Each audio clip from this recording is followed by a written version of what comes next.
Hello friends, कैसे हैं आप सब। आप सभी का आपके अपनी YouTube channel sociology with Sangeeta में मैं संगीता स्वागत करती हूं। और इस चैनल के माध्यम से हम लोग सोशियोलॉजी के कम्पिटिटिव एग्जाम के प्रिपरेशन करते हैं, जिसके अंतर्गत आपको आज से यूट्यूब पे डेली 3 क्लासेस मिलेंगी।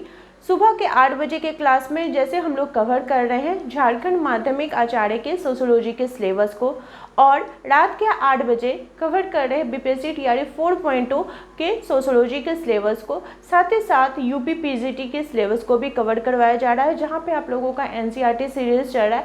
साथ ही साथ जो टीआरई 1, 2 और 3 में प्रीवियस ईयर के जो क्वेश्चन थे उसमें जो टॉपिक्स आपका इंपॉर्टेंट है उससे रिलेटेड टॉपिक को कवर करवाया जा रहा है।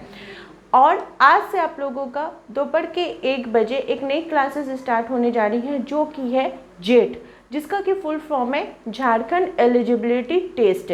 ये एक एलिजिबिलिटी टेस्ट है।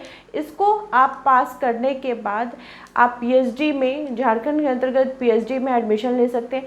प्लस आने वाले समय में झारखंड के अंतर्गत जो झारखंड असिस्टेंट प्रोफेसर की वैकेंसी आने वाली है, जो कम से कम आपको 2400 प्लस देखने को मिलेगी, इसके अंतर्गत समाजशास्त्र विषय के में आप एलिजिबल हो जाएंगे कि आप उस फॉर्म को भर सकें। ठीक है, ये एक मिनिमम क्वालिफिकेशन है। तो आज से आप लोगों की क्लास होगी। मैंने जैसा कि आप लोगों को सिलेबस में पूरा कंप्लीट डिस्कशन कर दिया है कि आप लोगों को क्या पढ़ना है। आप लोग नोटिफिकेशन देखे होंगे तो उसमें साफ साफ लिखा हुआ है जो यूजीसी एनटीए नेट का जो सिलेबस है वही सारा सिलेबस आपको झारखंड एलिजिबिलिटी टेस्ट में पढ़ना होगा। तो वैसे स्टूडेंट जो जेट की तैयारी कर रहे हैं या फिर यूजीसी नेट की तैयारी कर रहे हैं, वो इस चैनल के माध्यम से ज़रूर जुड़िए। और आपको यूट्यूब पे दोपहर के 1 बजे क्लासेस मिलेंगी। साथ ही साथ वैसे स्टूडेंट्स जो पेड ग्रुप से ज्वाइन होना चाहते हैं, तो आप इस नंबर पे 7870421839 पे कांटेक्ट करके नोट्स को परचेस कर सकते हैं। आप इस नंबर पे कॉल के माध्यम से या फिर व्हाट्सएप के माध्यम से आप लोग को जो जेट की तैयारी कर रहे हैं प्लस नेट की तैयारी कर रहे हैं, ज़रूर जुड़िए।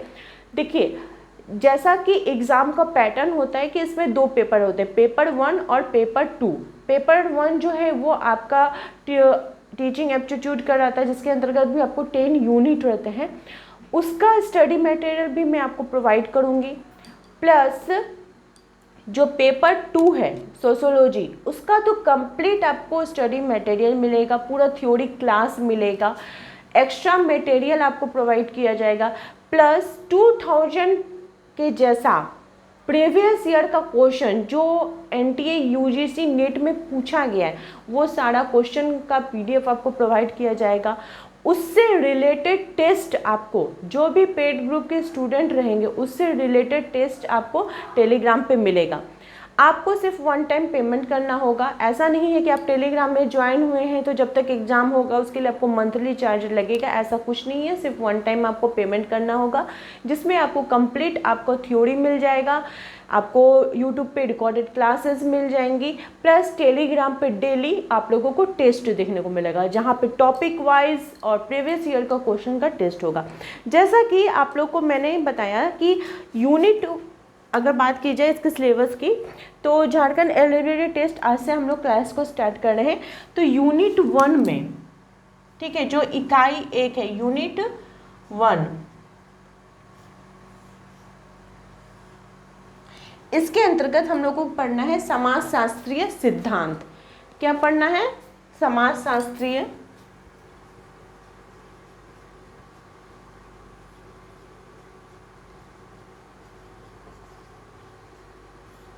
सिद्धांत।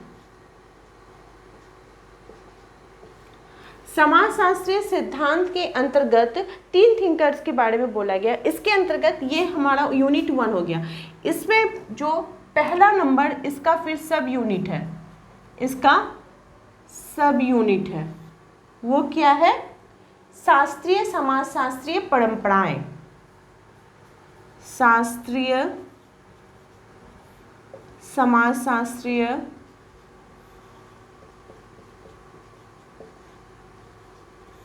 परंपराएं।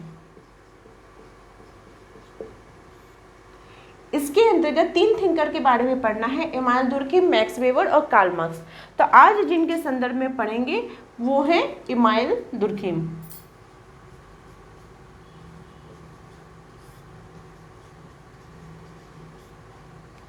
अब देखिए इनका दिया गया है, तो इनका जो कंप्लीट थ्योरी है उसको हम लोगों को पढ़ना होगा। तो एक एक करके हम लोग अपना सिलेबस को कंप्लीट करते हुए चलेंगे। तो चलिए आज के क्लास को स्टार्ट करते हैं इमानुएल दुर्खिम से। तो किन्हीं का भी क्लास स्टार्ट करने के पहले उनका हम लोगों को थोड़ा बेसिक नॉलेज जानना होगा कि वो उनका जन्म कहाँ हुआ था, किस देश के वो थे। तो हम लोग देख लेते हैं इमानुएल दुर्खिम, इनका जन्म 15 अप्रैल, इनका जन्म 15 अप्रैल 1858 को, इनका जन्म 15 अप्रैल 1858 को कहाँ पे हुआ था? तो फ्रांस में हुआ था। फ्रांस में। और किनका जन्म हुआ था? तो समाजशास्त्र के जनक हैं अगस्त कॉम्ट, इनका जन्म हुआ था। और अगस्त कॉम्ट के वास्तविक उत्तराधिकारी किसको माना जाता है? तो इमानुएल दुर्खिम को माना जाता है, क्योंकि अगस्त कॉम्ट की जो थ्योरी है उसको आगे बढ़ाने का श्रेय, उनके सिद्धांतों को आगे बढ़ाने का श्रेय किनको जाता है? तो इमानुएल दुर्खिम को जाता है। ठीक है। और इनको फ्रांस में कहाँ हुआ था? तो एपिनल नामक स्थान में यहूदी परिवार में हुआ था। और इनकी मृत्यु 1917 में हो जाती है। अब है कि इनका बारे में जब हमको पढ़ने के लिए बोला गया है तो क्या पढ़ना होगा? तो इनका जो इम्पोर्टेंट थ्योरीज है उन सभी को हम लोगों को देखना होगा। इनके इम्पोर्टेंट जो थ्योरी है, हम लोग एक एक करके सारा थ्योरी को समझेंगे और इसका जो कंप्लीट नोट्स है वो आपको पीडीएफ फॉर्मेट में पेड ग्रुप में मिल जाएगा। तो देखिए इनका थ्योरी की बात की जाए तो इन्होंने कौन कौन से सिद्धांतों को दिया था? तो इनका जो पहला सिद्धांत था वो था श्रम विभाजन का सिद्धांत। श्रम विभाजन का सिद्धांत क्या था? श्रम विभाजन का सिद्धांत कब दिया था इन्होंने? तो 1893 में ये दिए थे। और क्या दिया था? कौन से पुस्तक में दी थी? पुस्तक को भी हम लोग देखते हुए चलते हैं ताकि हम लोगों को अच्छे प्रकार से पता चल जाए कि कौन से बुक के अंतर्गत इन्होंने अपने सिद्धांतों को दिया था। तो इनकी पुस्तक थी the division of labour in society.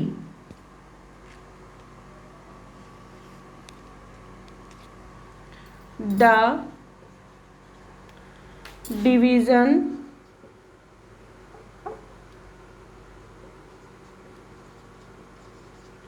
Of labour in society, इसमें इन्होंने श्रम विभाजन के सिद्धांत को प्रस्तुत किया था, जिसके अंतर्गत उन्होंने सामाजिक विभाजन के संदर्भ में बात की थी। नेक्स्ट इनकी थ्योरी है सामाजिक तथ्यों की अवधारणा। सामाजिक तथ्य यानी कि सोशल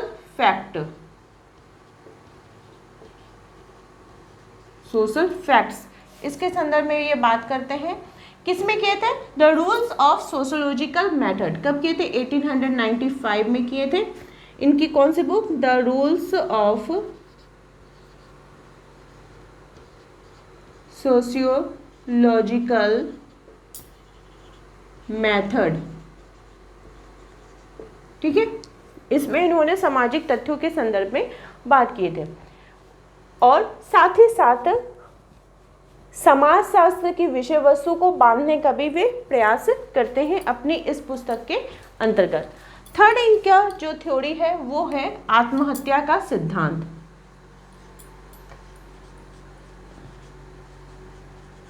आत्महत्या का सिद्धांत उन्होंने दिया था अपनी पुस्तक ली सुसाइड में। किसमें? ली सुसाइड, क्योंकि फ्रांसीसी भाषा में लिखे थे ली सुसाइड, फिर उसको द सुसाइड इंग्लिश में वर्जन किया गया था 1897 में।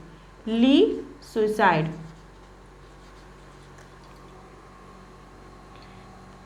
नेक्स्ट है श्रम का प्रारंभिक स्वरूप की बात करते हैं। किसकी बात करते हैं? श्रम के प्रारंभिक स्वरूपों की।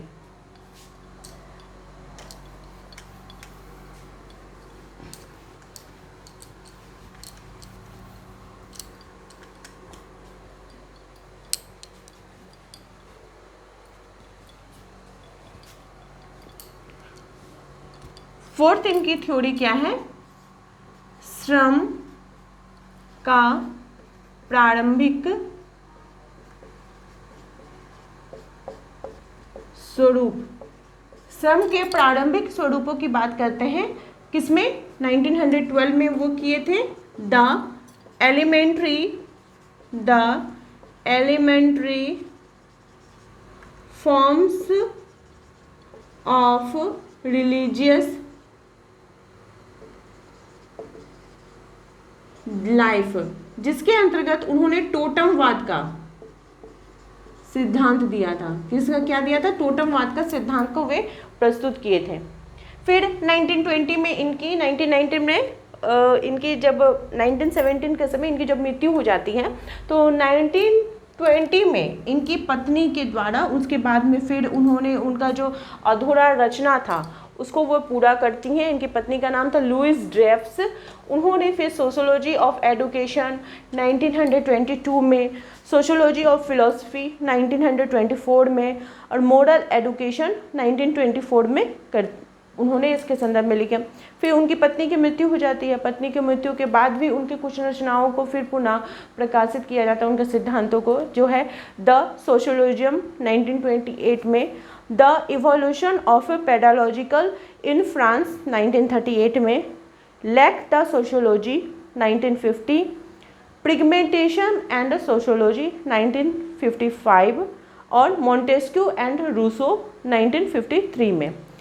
दुर्खिम जो थे इनके सिद्धांतों के ऊपर प्लेटो का बहुत ज़्यादा प्रभाव था और वे आधुनिक समाज में श्रम विभाजन के कारणों के बारे में बात करते हैं कि कैसे होता है, तो जैविक एकता के माध्यम से। ठीक है, अगस्त कॉम्ट का वास्तविक उत्तराधिकारी किसको माना जाता है? तो इमानुएल दुर्खैम जी को माना जाता है। और इमानुएल दुर्खैम का जो था तो अगस्त कॉम्ट का तो प्रभाव था ही, साथ ही साथ सेंट साइमन, मॉन्टेस्क्यू, इनका भी बहुत ज़्यादा प्रभाव था। प्लस कुछ और इम्पोर्टेंट फैक्ट्स की ओर देखें तो समाजशास्त्र विषय के रूप में ये प्रथम प्रोफेसर रहे हैं और दुर्खिम जो थे वो पहले एकाडमिक प्रोफेसर, एकाडमिक समाजशास्त्री थे। इन्होंने एनी सोशोलॉजिकल पत्रिका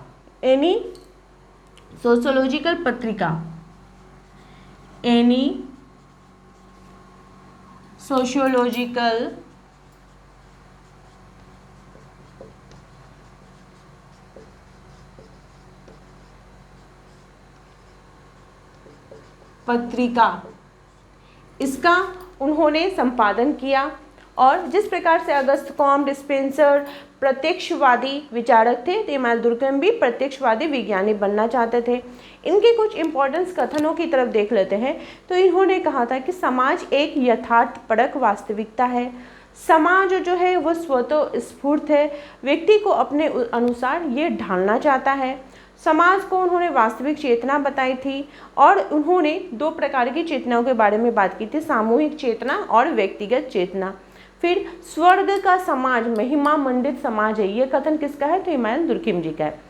अब एक एक करके इनके सिद्धांतों को हम लोग देखते हुए चलते हैं। तो इन्होंने श्रम का जो विभाजन का सिद्धांत दिया था, the division of labour in society में, जो कि इनका श्रम का सिद्धांत दिया। ठीक है, the division of labour and society, ये इनके पीएचडी का भी विषय था, शोध का भी विषय था। ठीक है, इन्होंने श्रम विभाजन का प्रकारवादी सिद्धांत दिया। इसके अंतर्गत उन्होंने यांत्रिक एकता, सावयवी एकता के बाद चर्चा की। ठीक है, यांत्रिक एकता जो है वो सरल समाजों के अंतर्गत देखने में मिलती है, सामूहिक चेतना उसमें विद्यमान रहता है। ठीक है, समाज क्या है? सामूहिक चेतना को लिए रहता है। और सावयवी एकता के बारे में वो बोलते हैं कि ये कहाँ पे देखने को मिलता है, तो आधुनिक समाजों में देखने को मिलती है। और आधुनिक समाज में सामूहिक चेतना जो होती है, पूरा ग्रुप में मतलब एक दूसरे के साथ कनेक्ट होकर रहते हैं, ये चीज़ें कम देखने को मिलती है। आप देखिएगा जो सरल समाज है, सरल समाज का मतलब क्या हुआ, कृषक समाज, ग्रामीण क्षेत्र के समाज, तो उसमें आसपास के लोगों के साथ सबका मेल मिलाप रहता है, सबका परिचय रहता है। लेकिन वही शहरों की बात कीजिए तो आप एक बिल्डिंग में रहते हैं, आपके ऊपर कौन रहता है, आपके घर के बगल में कौन रहता है, ये चीज़ का पता ही नहीं रहता है, जानकारी कोई नहीं रखता, मिलता ही नहीं है, मिलता ही नहीं है। ठीक है, तो सांवेगिक एकता जो होती है वो आधुनिक समाजों के अंतर्गत हमें देखने को मिलती है। उसके बाद उन्होंने समाजों का जो वर्गीकरण किया था, इमानुएल दुर्खिम के द्वारा समाजों का वर्गीकरण किया गया। आपको मेनली याद रखना है कि श्रम विभाजन के अंतर्गत जो सामान्य श्रम विभाजन है वो सामाजिक एकता में वृद्धि करता है, और जो असामान्य श्रम विभाजन है वो सामाजिक एकता में कमी करता है। इन्होंने समाजों का वर्गीकरण किया, किसका क्या किया, तो समाजों का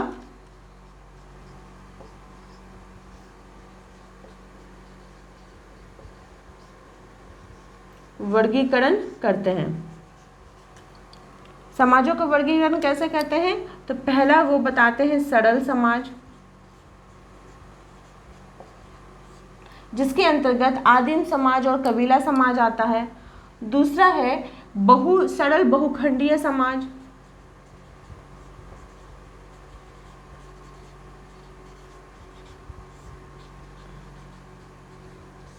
जिसके अंतर्गत दो समुदाय मिलकर बनते हैं, वो सरल बहुखंडीय समाज आएगा। फिर तीसरा वो बात करते हैं साधारण मिश्रित समाज,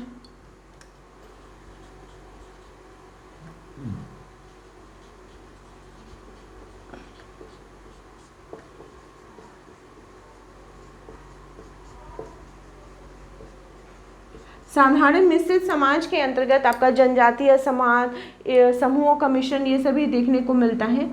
उसके बाद दोहरा मिश्रित बहुखंडीय समाज, दोहरा मिश्रित बहुखंडीय समाज, इसमें आधुनिक जटिल समाज, ये सभी चीजें आपको देखने को मिलती हैं। किसके अंतर्गत, दोहरा मिश्रित बहुखंडीय समाज के अंतर्गत। तो इतना आप लोगों को थ्योरी पता चला। आई होप आप लोगों को क्लास हेल्पफुल लग रही होगी। कल के क्लास में हम लोग इनके सिद्धांतों का, जो नेक्स्ट सिद्धांत इनका सोशल फैक्ट्स, फिर धर्म का प्रारंभिक स्वरूप, आत्महत्या का सिद्धांत और कुछ इंपॉर्टेंट क्वेश्चंस को कवर करते हुए चलेंगे। क्लासेस आपको कैसे लग रही है मुझे कमेंट करके ज़रूर बताएं, और मेरे चैनल के साथ बने रहने के लिए आप सभी का धन्यवाद।